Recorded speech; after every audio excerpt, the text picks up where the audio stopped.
наставник ментор, прогласена е и за Едуино амбасадор, а во моментов е и Едвининг амбасадор и држи обуки во училишта низ земјата, се со цел поведување на наставниците во Едвининг платформата и представување на придобивките за наставниците, учениците и училиштето од истата. Таа исто така е дел и од тимот кој работеше на публикацијата Историја на англискиот јазик во наставата во Република Македонија, која неодамна беше промовирана во рамките на 13-тата конференција на ЕЛТАМ МК, односно Асоциацијата на наставници по англиски јазик и книжевност. Исто така Емилија Стојановска е дел од основачите на Македонската менторска мрежа, која што е група од посебен интерес која работи во рамките на ЕЛТАМ МК и има за цел да ги обучува наставниците по англиски јазик. Во моментот се очекува издавање на уште една публикација, каде што Емилија е една од трите приредувачки на изданието Македонска менторска мрежа. Од 2015 година па се до денес таа континуирано соработува со студентите од катедрата по англиски јазик и книжевност од Филолошкиот факултет Блаже Конески при Универзитетот Свети Кирил и Методој во Скопје. Јас не би должела овде многу и би дала збор на Емилија, но пред да започне Емилија би сакала да потсетам на правилата што ни се присутни на сите вебинари. Едно од тие правила е да не се пишува во чат додека трае предавањето. Потоа исто така имате пуштено линк Google Forms на кој што ќе треба да ги запишите вашите лични податоци, да знаеме нели кој се е присутен на овој вебинар и нормално со задоволство да го проследиме вечерашниот вебинар. Ви благодарам, повели Емилија. Благодарам на прекрасната најава, се надевам дека убаво се гледаме и се слушаме. Многу ми е драго што сум дел, денеска сум овде пред толкова голема публика, пред мои колеги, иако јас сум наставник во предмет на настава, сепак некако повеќе соработувам со колегите од оделенска настава, затоа што низ годините мојата работа се одвива токму во оделенска настава со учениците од прво до пето оделение. Би сакала и да ви честитам на одличната работа на Сдруженијето на оделенски наставници Зон Учител. Навистина е за поздрав сето она што го правите и колку вебинари, и теми нудите на своите колеги. Впрочем, се важни за сите нас да станеме подобри наставници, да напредуваме во нашата професија и да понудиме квалитетна настава на нашите ученици. Како и во самата најава, денеска би сакала да поразговараме на една важна тема – влијанието на физичката активност врз когнитивните способности кај учениците. Верувам дека е нешто што сите нас не засега, затоа што многу често сакаме учениците да бидат активни, сакаме да постигнуваат добри резултати во нивната академска изведба, меѓутоа истовремено постојано како да бараме начини како тоа да го поттикнеме, да ги задржиме во училницата и истото учење да им биде всушност интересно. Токму затоа јас би сакала да споделам дел од моето досегашно искуство, да видиме какви се активности може да се применуваат во наставата, кои што ќе им помогнат на учениците да се здобијат со поголеми и потрајни знаења, а истовремено тој процес да биде интересен и да има огромни придобивки за учениците. Накратко би сакала да започнам со теоретскиот дел, односно што всушност на мене би беше водилка да сватам зошто и колку е важна физичката активност и како истата си го наоѓа своето место во наставата. Иако има многу книги, многу теории, многу професионалци кои што се занимаваат со оваа тематика, моја водилка би можела да кажам дека се тоа доктор Ранко Рајовиќ, верувам дека на вас многу познат, затоа што во последните години е навистина присутен во медиумите и на големо зборува за важноста на физичката активност кај децата, особено во раните години. Така што јас се користев со методските прирачници за примена на НТЦ систем на учење, кои што се викаат како успешно да развиете интелигенцијата кај децата преку игра и интелигенцијата на детето грижа на родителите. Понатаму, од странска литература, исто така се консултирам и со книгата The Kinesthetic Classroom или кинестетичка училница, односно училница каде што се употребува физичка активност, од Трейси Лингел и Майк Куцала. Тие се двајца професионалци професионалци кои што се приврзаници исто така на важноста на физичката активност и покрај оваа книга имаат и други книги каде што даваат многу примери за тоа како физичката активност може да се вметне во редовните часови и кои се всушност придобивките од истата. Ке започнам со теоријата или она што највеќе го истакнува доктор Ранко Рајовиќ. Тој всушност објаснува дека развојот на мозокот е најинтензивен во раните години на децата, односно кога всушност се развива и се формира невронската мрежа, која истата со континуирана стимулација овозможува се поголема врска помеѓу невроните и се разбира тоа резултира со погуста невронска мрежа. Од тука и подобри когнитивни способности. Спротивно пак, слабата стимулација дава помала поврзаност на невронската мрежа и оттаму помала интелектуална способност. Трейси Ленгел и Мајк Куцала пак истакнуваат неколку важни елементи во нивната книга. Тие велат дека физичката активност ја унапредува работата на мозокот, што всушност се оди во линија и со претходното тврдење, дека учениците кои почесто практикуваат физичка активност покажуваат и подобри академски резултати на долги стази. Физичката активност придонесува за растење на келиите на мозокот и дека движењето го олеснува учењето. Сепак, иако ова може да значи интересно или лесно да се примени или навидум јасно, кај многу од нас наставниците може да се постави прашањето како би можеле тоа да го изведеме. Истото потикнува дополнителни прашања, односно, дали физичката активност таква подразбира дека ќе ни одземе многу време од самите часови? Дали ќе ни биде тешко да го контролираме однесувањето на учениците? Дали со ваквите видови на активности ќе успееме да ги исполниме предвидените стандарди? И што ако ние како личност всушност не сме приврзаници на физичка активност? Дали сето ова ќе можеме да го вклопиме и да имаме ефикасни и ефектни часови со нашите ученици? Јас би кажала да, а тоа ќе го видиме низ следните примери. И впрочем, навистина е тешко да се поверува дека очекуваме од учениците кои се на толку мала возраст, зборуваме за оделенска настава 6 10-11 години, да очекуваме дека со часови ќе седат на нивните столчиња, мирни и на тој начин активно ќе ја следат наставата. И ние да се ставиме во нивна возрастни личности, кога следиме некакви обуки или вебинари, во случајот, знаеме да станеме, да отидеме до некаде така, на моменти ни станува здодевно, доколку сето тоа трае повеќе часови, а можете да замислите како име на самите ученици. Многу често не плаши и тоа дека доколку има одредена бучава во училницата, поголема галама или малку неред, дека тоа не прави нас како наставници неспособни да воспоставиме ред. Меѓутоа, доколку потребуваме физичка активност и игри во наставата, очекувано е да има поголемо раздвижување, впрочем тоа е целта, и очекувано е да има малку повеќе галама. Ке ги проследиме дел од активностите, кои што јас ги одбрав денеска за вас, и се надевам дека со нив ќе успееме да ги одговориме овие прашања, кои што ги поставуваме на почетокот, или можеби некои други кои што вам ви се појавија во однос на оваа тема. И ќе видиме дека и како може физичката активност да се го најде своето место во наставата. Исто така, на овој начин сакам да ви покажам нешто што навистина функционира во нашата средина, затоа што многу често наметнуваат од страна одредени начини на работа, меѓутоа тие не значи дека истите ќе бидат функционални во нашата средина. Станува збор за различен тип на ученици, станува збор за различна култура и така натаму. Така што секогаш тоа треба да го имаме на ум. Јас од моето досегашно искуство, од сето она што сум го применувала, не сум измислила се сама нормално, сум видела, сум слушнала, сум прочитала и сум го адаптирала на мојата училница и на моите ученици. Токму затоа ќе ги разгледаме активностите, затоа што со нив сакаме да докажеме дека доколку имаме контролирано движење со дадена цел, ние всушност работиме на неколку сегменти. Како прво, можеме да истакнеме дека поддржување на физичка активност значи потикнување на здрав живот, се разбира. Мозокот може да се подготви да восприема нови информации со помош на развивање на хармонија во оделението преку активности со движење. Учениците се учат на една колаборативна работа, соработка, тимска работа и така натаму.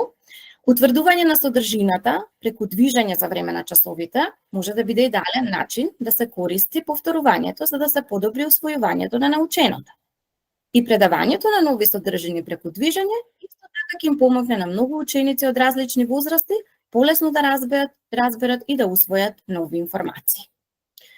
Исто така, низ призмата на овие позитивни примери, ќе разгледаме накратко кои се придобивките од секоја активност и кои се можни замки и како истите би можеле да ги решиме, за да може да се најдат овие активности примена во нашите училници. Би сакала да започнам со активноста тркачки диктат. Начините на кои што истата може да се изведе се многубројни и повторно ќе кажам, овие активности сите се само пример кој што вие понатаму ќе го прилагодите на вашите потреби. Често ќе опишам оваа активност накратко. Конкретно со моите ученици овде вежбавме за зборови кои што се поврзани со мебел и со соби во домот. Прво нешто што наставникот треба да го подготви е фотографии со зборовите кои што сака да ги увежба на тој час, односно да провери дали учениците го совладале пишувањето на истите. Второ, можете да ја поделите таблата на два дела или во случајот јас имам користено два хамери, каде што учениците се очекуваат да ги пишуваат зборовите.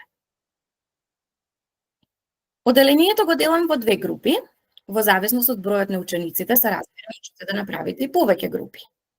Секоја група добива различен сет на слики. На даден знак од наставникот, првиот представник од групата истрчува до табла од секоја група, го запишува зборот, се враќа назад, го подава маркерот или кредата на следниот учесник од групата и така оди проследователно. Значи, секој ученик од групата има можност да напише различен збор на таблата. Откако ќе ги напишат зборовите, се разбира ги проверуваат заедно со наставникот и на овој начин наставникот може да увиди дали колку учениците всушност ја совладале пишаната форма на зборовите. Може да станува збор за различни видови на зборови, се разбира според вашите потреби, може да биде и цели реченици или пократки реченици. И најважно од се е што за оваа активност не е потребно особено многу време да се подготви, освен да се најдат соодветни сликички кои што ќе им бидат достапни на учениците, за да можат да ги напишат зборовите. Ова е втора варијанта од тркачкиот диктат. Например, требаше да ги повторуваме броевите до 100 на англиски јазик. Можете да видите дека ова е активност која може да се спреми буквално за 2-3 минути пред самиот час или кон крајот на часот, доколку сакате да го употребите како завршна активност. Гледате дека на првата слика сум напишала неколку зборови на ливчиња, потоа истите им се даваат на учениците и на истиот начин истрчуваат до табла, ги запишуваат и потоа проверуваме и дискутираме за можните грешки. Во овој случај, јас им напишав броеви напишани со зборови, а учениците треба да ги напишат со цифра на таблата. Ете и тоа е една друга варијанта како може да се употреби тркачкиот диктат.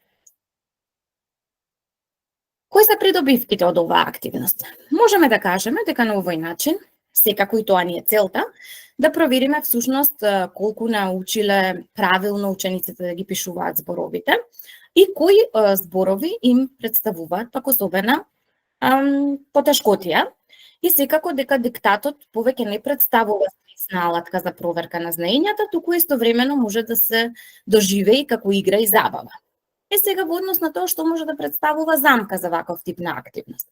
Например, на некои ученици може на вистина да им биде потешкотија да совладаат пишаната форма на одредени зборови, особено кога првпат се соочуваат со пишување, па така наставникот може да го адаптира диктатот со тоа што ќе изостави една буква, да кажем, или повеќе букви од зборот. Ако веќе не сакате да им дадете фотографии, може да им дадете зборови во кои што ќе недостасува некоја буква и ќе се очекува од учениците да ги напишат останатите. На овој начин нудиме помош на учениците за да можат да совладаат оваа техника на пишување и активно и рамноправно да учествуваат во активноста.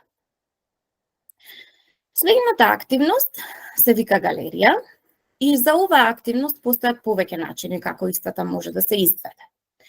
Конкретно на овој час работевме за делови од телото и за формата за изразување присвојност. А како што можете да видите на фотографијата, за оваа активност употребив цртежи кои што ги имаат изработено моите ученици И многу сакам кога може да се користат такви ресурси, затоа што и учениците се задоволни, бидејќи нивната изработка, нивниот труд се користи за одредена активност во училницата, а истовремено на наставникот му заштедува време за подготовка на дополнителни наставни средства и помагала. Идејата е на различни места во училницата да се залепат одредени фотографии или може да бидат тоа и текстови, зависи што сакаме да постигнеме со активноста. Конкретно овде ги залепивме сликите и потоа секој ученик доби друг лист со напишана реченица.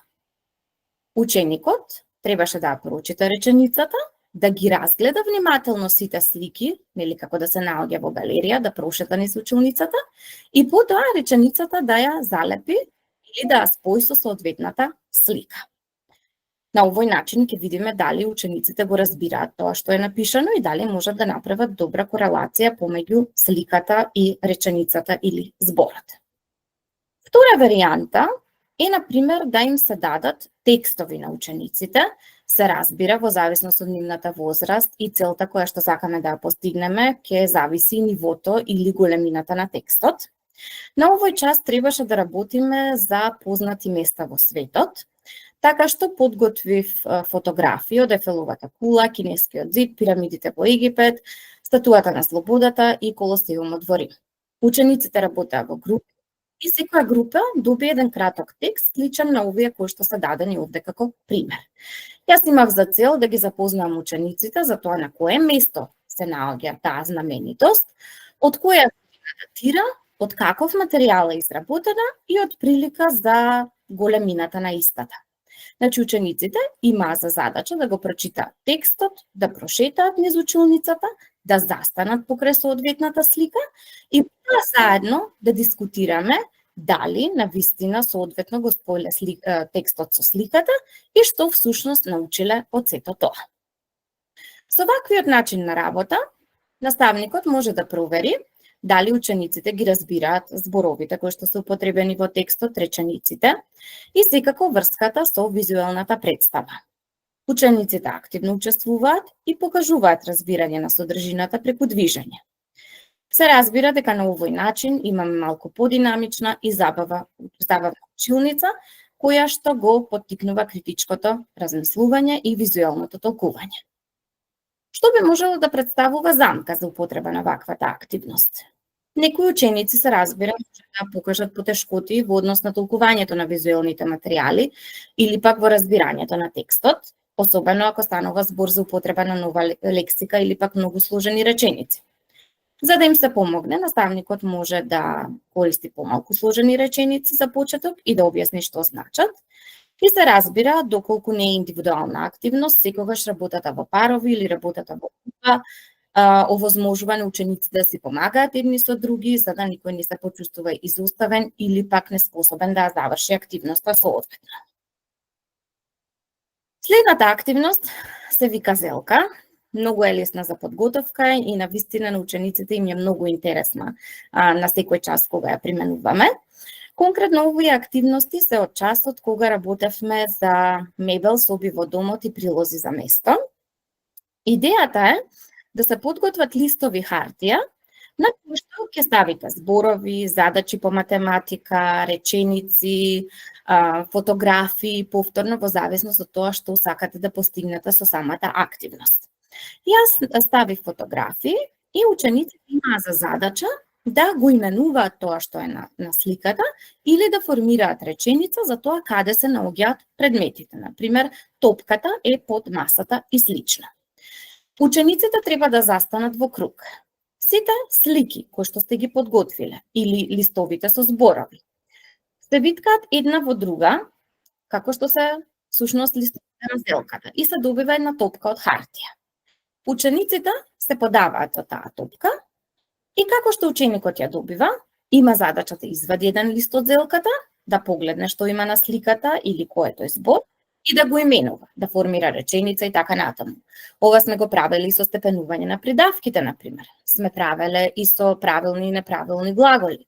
сме правели со броеви. Повторно можам да кажам дека може да се употреби и за задачи по математика, например, множење, делење, да се идентификува категорија на збор, дали е именка, глагол, придавка и така натаму. Може да се добие збор некоја придавка, да кажеме, по учениците да формираат реченица со истиот и така натаму. За да има надпреварувачки карактер оваа игра, најчесто учениците, кога ќе кажат точен одговор, дали е тоа реченица, збор или ќе ја решат задачата, го задржуваат листот до себе и продолжуваат со играта. Оној ученик кој што нема успешно да заврши задачата, односно ќе не знае да го именува тоа што е на сликата, би требало да излезе од играта и најпосле да видиме кој ученик ќе има највеќе листови, тој да биде победник. Доколку не сакате да биде со надпреварувачки карактер, се разбира, учениците играат се додека не ги потрошат сите листови од зелката.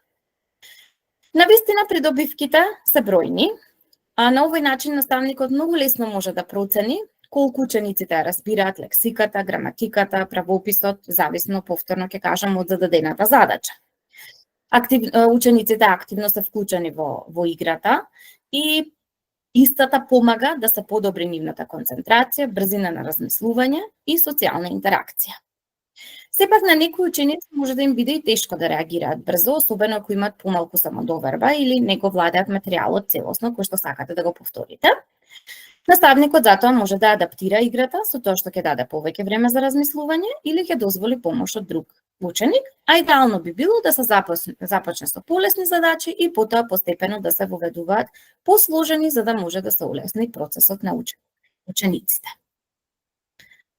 Фатија мувата исто така многу интересна за активност и многу лесна за примена во училницата. За истата ви се потребни две тепалки за муви, како што кажува самото име, фатија мувата. И ви се потребни слики или не мора да се слики, може да биде и нешто што вие самите ќе го напишете или ќе го нацртате на таблата. Јас конкретно овде со учениците вежбав за органите на човековото тело. Како што можете да видите, таблата е поделена на два дела. Сетот на зборови кои што треба да се извежбаат е ист, но сликите се поставени на различни места во секој дел од таблата. На даден знак, учениците е потребно да го удрат зборот со тепалката кој што ќе го слушнат од наставникот. Исто така, да направите малку потешка играта, може да им кажете дефиниција, па тие тогаш да го погодат зборот.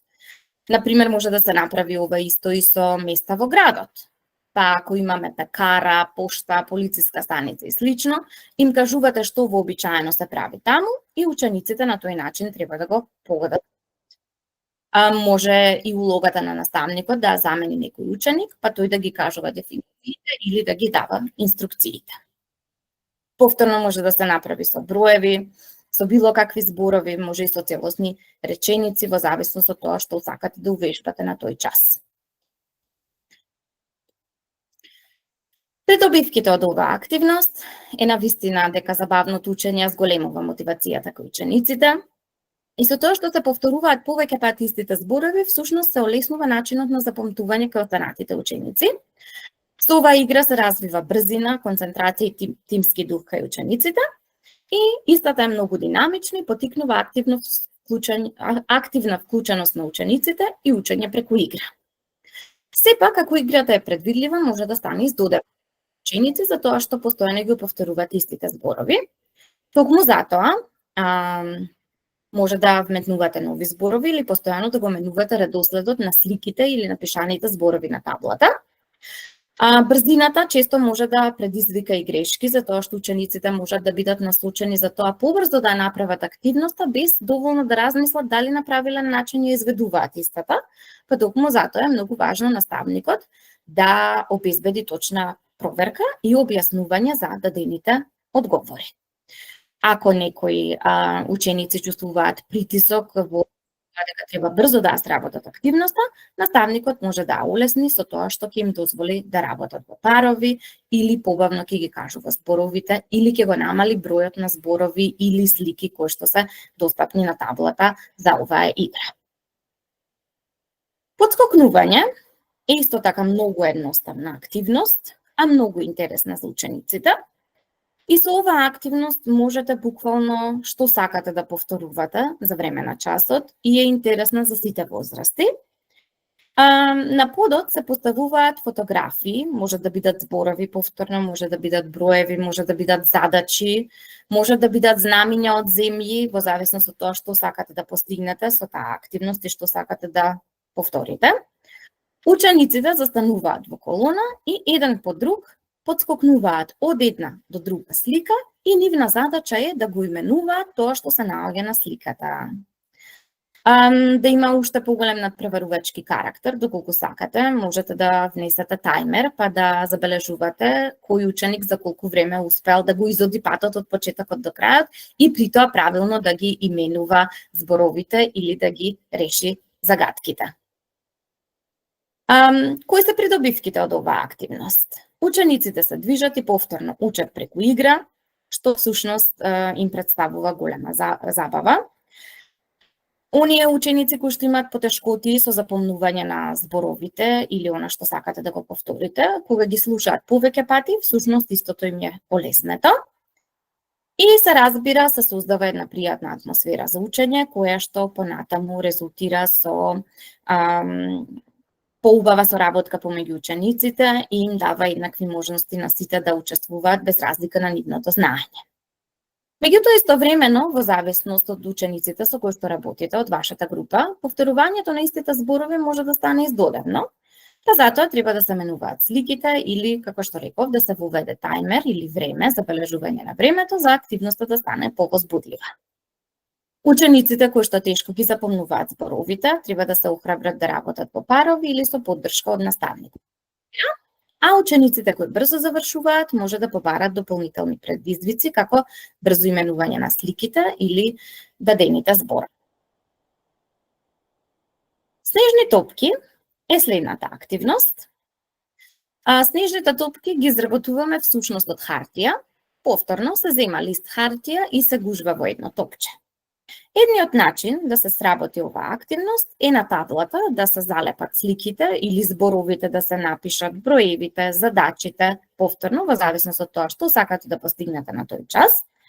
И потоа учениците еден по еден или во парови, по групи, во зависност од бројот на ученици во вашето оделение, на даден знак од наставникот треба да го погодат соодветниот збор кој што е на таблата.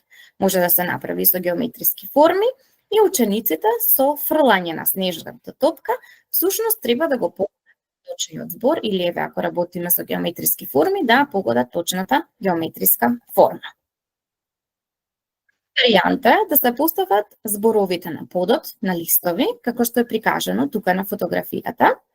Забележувате дека до секоја слика има дадено број.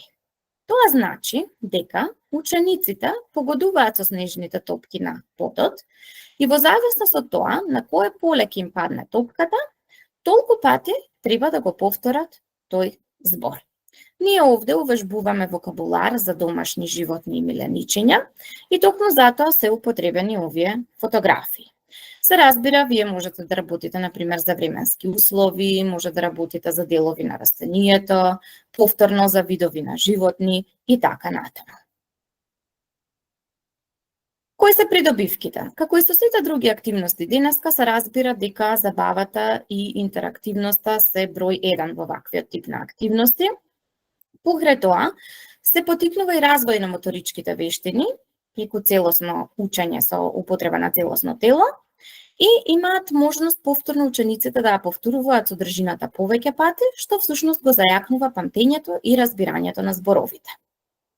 Како што кажав и претходно, може да се прилагоди на различни теми според вашите потреби, дали се тоа предмети, глаголи, географски поеми и така натаму, што всушност ја прави и многу флексибилна оваа игра, а забележувате и дека нема потреба од некоја посебна подготовка, значи само да ги подготвите зборовите или сликите кои што сакате да ги повторувате и да земете листови хартии кои што ќе ги свиткате во едно топче. И сега како замка можеме да го земеме во предвид тоа дека учениците кои што се физички поподготвени може да имаат предност и затоа треба да се внимава на праведноста. Може да се воведат правила, големина на снежните топки или местото од каде што се фрлаат. Ако учениците не се доволно мотивирани да учествуваат, треба да се воведе елемент на надпреварувачка атмосфера, или секако да се менуваат темите кои што се обработуваат за да може да се одржи интересот. Брз побрз е уште една интересна активност која што јас многу често ја користам во наставата и може да се одвива на два начина. Првиот начин, како што може да се види на фотографијата, е учениците да покажуваат на одредено место во училницата каде што се поставени одредени зборови, слики, кои што сакате вие да ги повторите. Наставникот ги кажува зборовите, а учениците се вртат и покажуваат кон соодветното место и ги повторуваат зборовите. Се разбира, за да биде уште поефикатно, може и самите ученици да земаат улогата на наставникот и на останатите ученици да им даваат инструкции на кое место всушност треба да покажат во училницата. Ова е многу згодна активност како воведна активност да се употреби или пак завршна активност на крајот од часот. На овој начин учениците со употреба на оваа игра можат да ги комбинираат физичките активности со учењето. Работата во група или сите заедно и повторувањето на зборовите повторно им помагаат на учениците со помала самодоверба да се чувствуваат безбедно и активно да учествуваат. Со секој премин до соодветната слика, учениците ќе го повторуваат зборот неколку пати, што всушност го олеснува процесот на запомнување и применување. Сепак, доколку учениците сакаме да се движат до фотографијата или нормално да покажат, тие може само да следат групата, без при тоа активно да размислуваат дали и зошто токму треба во тој правец да покажат. Токму затоа е важно да наставникот ја следи внимателно активноста и да им воучува на учениците доколку направат грешка, зошто е тоа грешка. За да направите малку потешка активноста, наместо самите зборови, може наставникот да употребува и реченици кои што ќе служат како асоциација за да им помогнат на учениците кон која слика треба да покажат или текст или без разлика што сте употребиле. Например, ако зборуваме за видови на храна и да речеме на еден дел во училницата е залепена слика со сладолед, може наставникот да даде реченици како да објасни дека тоа е нешто сладко, се прави со млеко, и често го јадеме во летните денови. И на тој начин на учениците побрзо да им текне каде треба да покажат на кое место во училницата. Секако треба да се внимава и да нема предност на учениците кои што брзо ги запомтуваат местата на сликите. Понатаму би продолжила со активноста Најди го парот.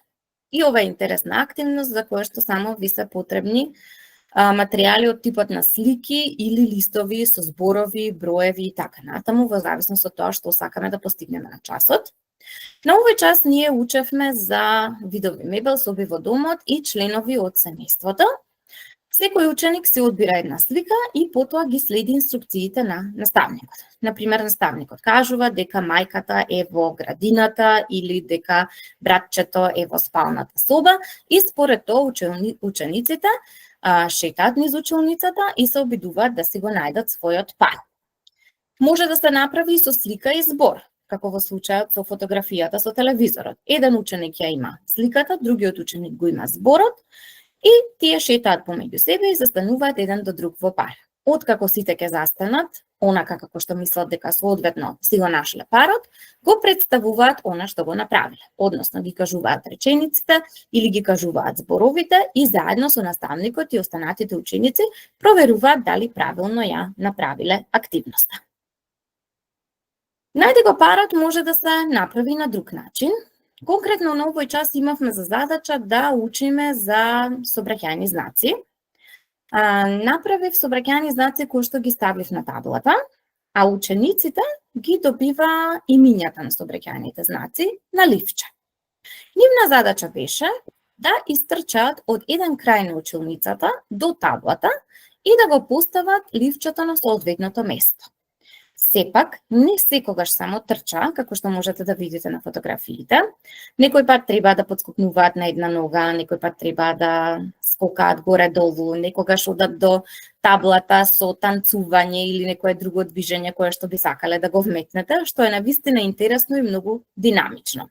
Откако ќе се спојат сликите со зборовите, се разбира, на крај се проверува за да се види дали точно е сработена задачата, да се укаже на можните грешки и наставникот ќе види всушност кои зборови или фрази им се најтешки на учениците да ги запомнат. Друга варијанта на оваа активност најди го парот е со овие едноставни, јас ги велам, интерактивни постери. Можете да забележите дека сите се направени рачно, односно сум нацртала некој кловен или сум нацртала кукичка, каде што има дел од мебелот, меѓутоа дел од мебелот недостасува. Така секој ученик си добива или збор или слика. Потребно е да го најде вистинското место, да го вметне зборот и потоа да објасни, да го именува и да каже на кое место припаѓа. Или со деловите од телото, како што гледате, учениците си добиваат по еден збор, треба да дојдат до постерот и да го стават зборот на соодветното место.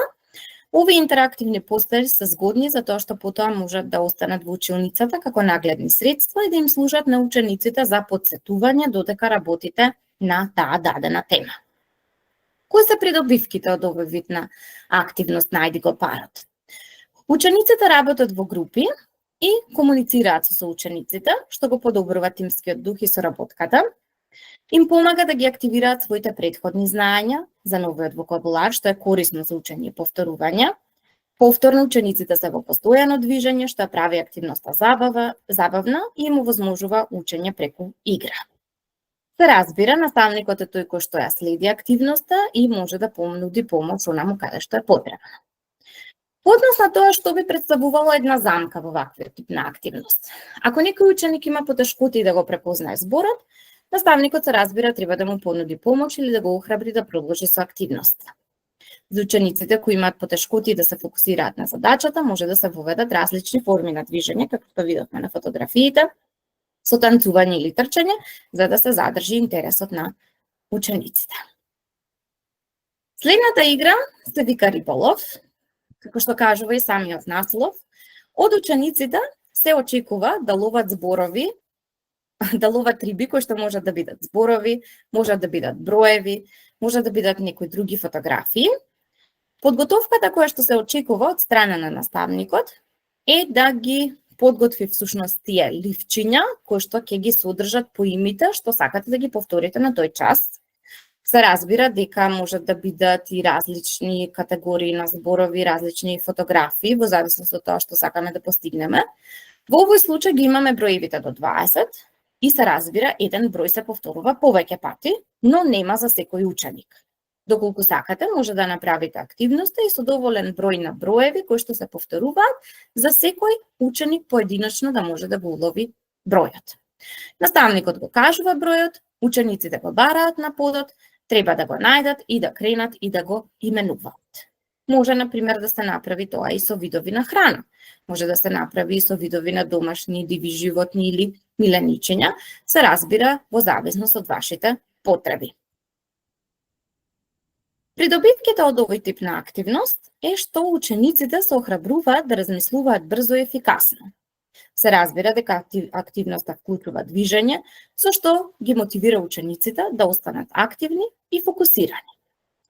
Сликите им помагаат на учениците да ги запомнат зборовите преку асоциација, доколку користите слики, што е всушност многу важно за визуелните ученици.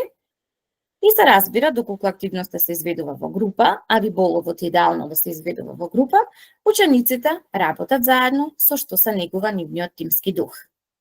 Сепак, како замка може да представува тоа што учениците може да се збунат доколку сликите не се доволно јасни или пак ако има премногу опции. Некои ученици исто така може да се фокусираат само на физичкото движење, но не и на точноста на зборовите или сликите. Учениците кои имаат проблем со читање или разбирање, може да имаат потешкоти да ги најдат правилните и соодветните слики. Токму затоа, улогата на наставникот е да ги води учениците и да им помага да ги решат овие потешкоти. Следната активност се вика музички круг и е многу слично на добро познатата активност музичко столче. Малку адаптирана за потребите на учениците и за моите потреби за време на час. Например, На подот се поставуваат слики или листови со зборови во круг. Потребно е учениците да станат, да застанат во круг, наставникот пушта музика, учениците се движат во ритмот на музиката и кога музиката ќе сопре, секој ученик застанува. Можеше да се слушне накратко од видеото. Значи, откако ќе сопре музиката, учениците застануваат на она место до некоја слика како што им се погодило во движењето. Откако ќе застанат, потребно е да го именуваат тоа што е на сликата, да решат математичка задача, да кажат дефиниција, реченица, во зависност од тоа што сме смислиле да реализираме со оваа активност. Доколку сакате да има малку поголем надпреварувачки карактер активноста, може ученикот кој што ќе сгреши да излезе од играта, па да продолжи се додека не се најде победник, односно оној кој што ќе игра до крај и нема да направи ниту една грешка. Доколку не сакате, може да се одвива активноста се додека се повеќе ученици не ги именуваат зборовите, не ги кажат дефинициите и така натаму. Придобивките од оваа активност е тоа што учениците ги повторуваат новите зборови или фрази во контекст, што влијае на нивно запомнување и употреба понатамошна.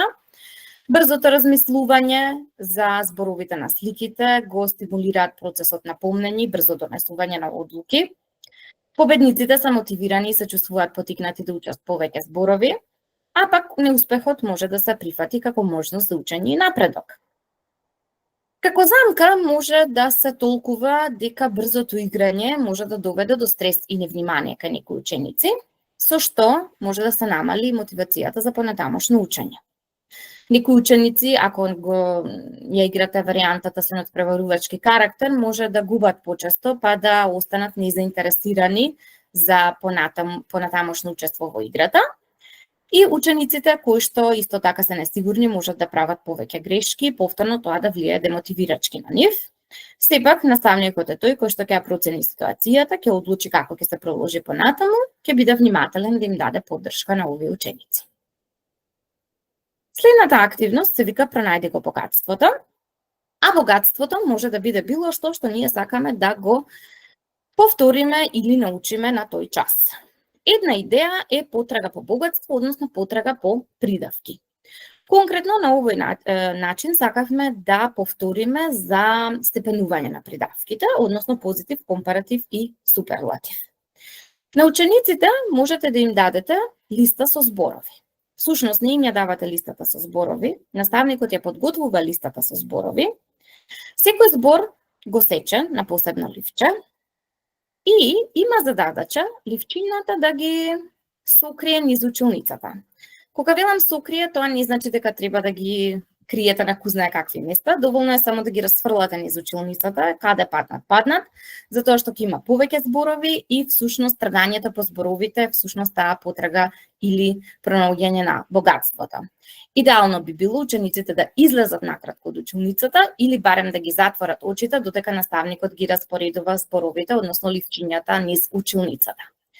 На даден знак, доколку учениците можат да работат и во парови, може да работат во групи, може да работат и индивидуално, во зависност од тоа како ќе се организирате активноста, на даден знак учениците влегуваат во училницата или ги отвараат очите, се раздвижуваат и ги бараат зборовите на подот.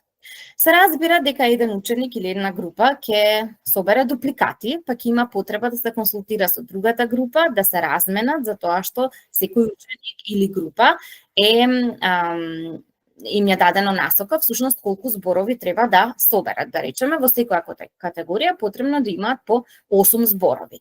Така што, водејќи се од тоа, тие мора да најдат 8 различни зборови. Може да им се даде само позитивот, да кажеме, од придавките, а потоа учениците да ги допишат компаративот и суперлативот, доколку не сакате да им ги дадете сите 3 категории, за тие само да ги залепат. Што може или како може да го адаптираме пронајди го богатството? Може да се направи со парни и непарни броеви.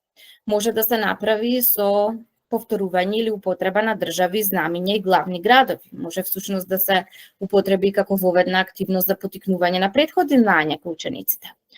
Може со категории на зборови да имаме именки, глаголи и придавки, учениците да ги наоѓаат и да ги вметнат во соодветната категорија. Повторно може да се употреби со домашни, диви животни и со миленичиња. Придобивките од оваа активност идеално е да работат во групи или барем во пар, и токму тоа ги поттикнува на тимска работа. Динамичното и креативното учење ги одржува учениците заинтересирани.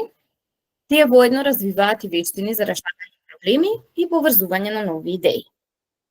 Учениците на овој начин активно го повторуваат материјалот и движењето им помага за подобра концентрација. Како замка може да се процени тоа што некои ученици можеби нема да учествуваат доволно активно доколку работат во пар или во група. За оваа активност ви е потребно доволно место за движење во училницата и добра организација и подготовка на материјалот од страна на наставникот. Се надевам дека досега ви се допадна активностите кои што ги слушнавте и дека веќе добивате идеи за тоа како би можеле да ги примените на некои од вашите часови. Следно ќе проследиме неколку сценарија за час да видиме како истите овие активности можат да се вметнат во воведен, главен и завршен дел. Например, ако целта на часот е учениците да се запознаат со држави во Европа, нивните главни градови и знамиња, како воведен дел може наставникот да ги запознае учениците со целта на часот и преку бура на идеи да ги поттикне нивните претходни знаења на темата. Преку прашања, како на пример, кои земји се во Европа, кои главни градови ви се познати, каде сте биле и кои би сакале да ги посетите. Како главна активност во главниот дел, наставникот може да им покаже презентација на учениците, да им објасни повеќе за земјите, знамињата и главните градови и сите потребни информации учениците да ги запишат во нивните тетрадки. Следно, може да се употреби активноста снежни топки. Наставникот би требало да залепи слики од знамиња на табла, а учениците да ги погодуваат со топките од хартија по дадени инструкции на наставникот. Дополнително, можат да играат играта Најди го партнерот, каде што наставникот на секој ученик ќе му даде лист на кој е напишано име на држава и главен град. Учениците е потребно да се движат низ училницата и да застанат во пар соодветно. Париз да го спојат со Франција. Во завршниот дел, на таблата може да се постават слики од знамиња, а учениците да добијат ливчиња со име на државите. Како што видовме и претходно, потребно е да се залепи државата под соодветното знаме. Учениците одат до таблата со различни движења, подскокнување на една нога, скокање, танцување, играње на оро и слично, ги лепат зборовите и потоа заедно со наставникот проверуваат дали точно ја сработеле активноста. Следно сценарио за час е, например, усвојување на броеви до 50.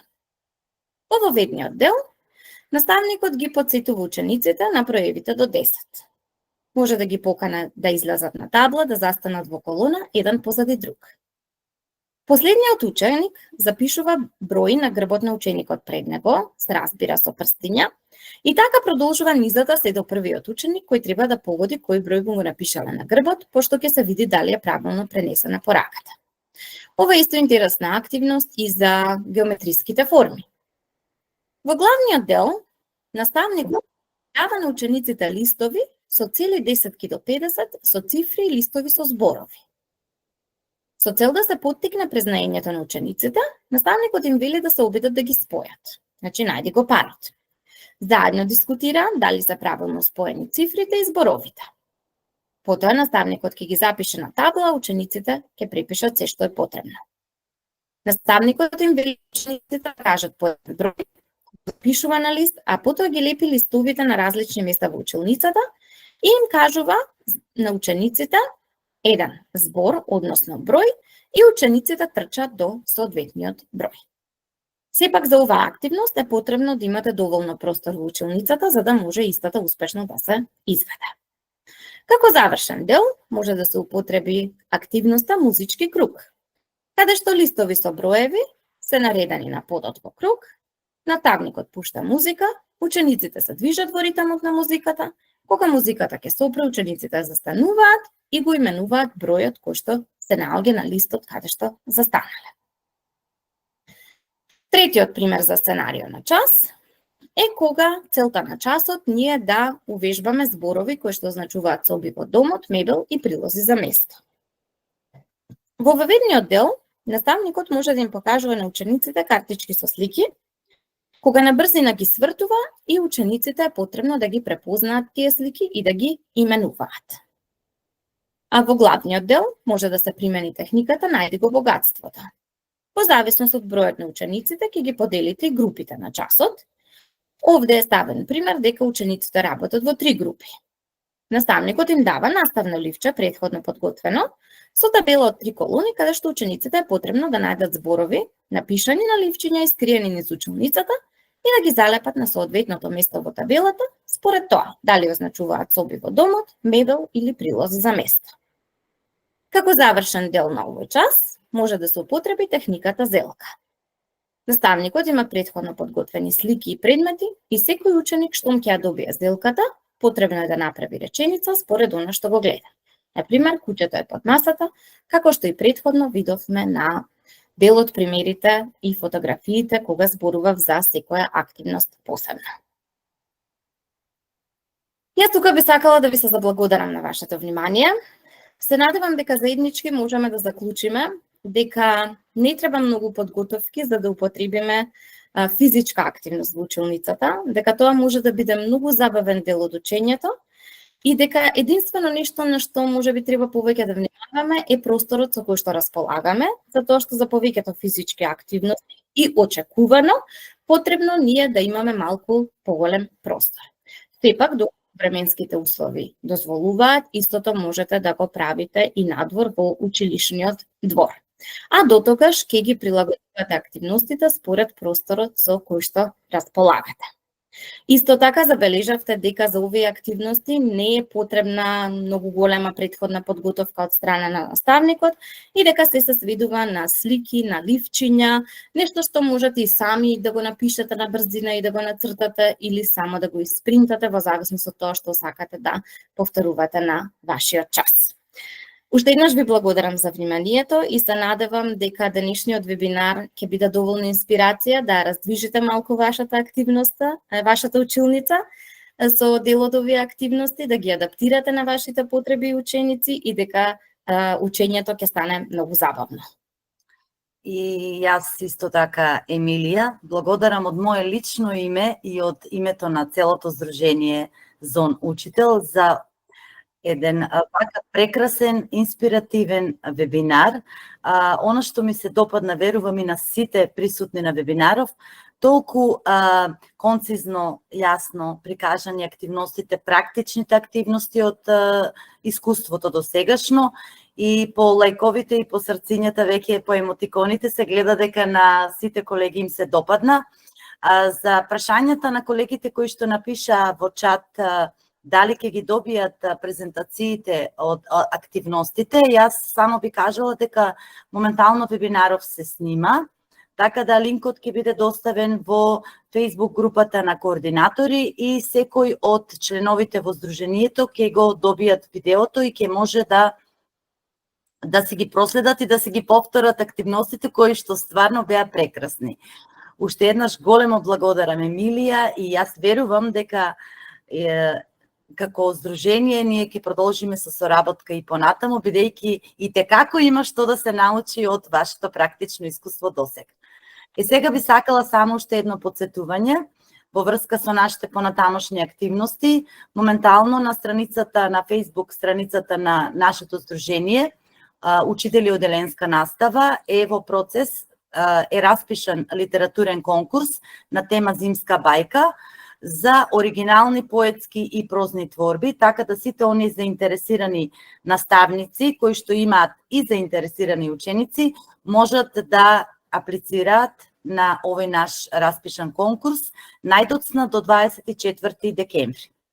Меѓу другото, затоа што ова е наш последен вебинар во оваа 2024 година, би сакала од мое лично име и од името на сите наши членови и основачи на Здруженијето да ви посакаме среќни и успешни предновогодишни активности, а исто така и среќни новогодишни и божични празници. Ви благодариме на сите за вниманието.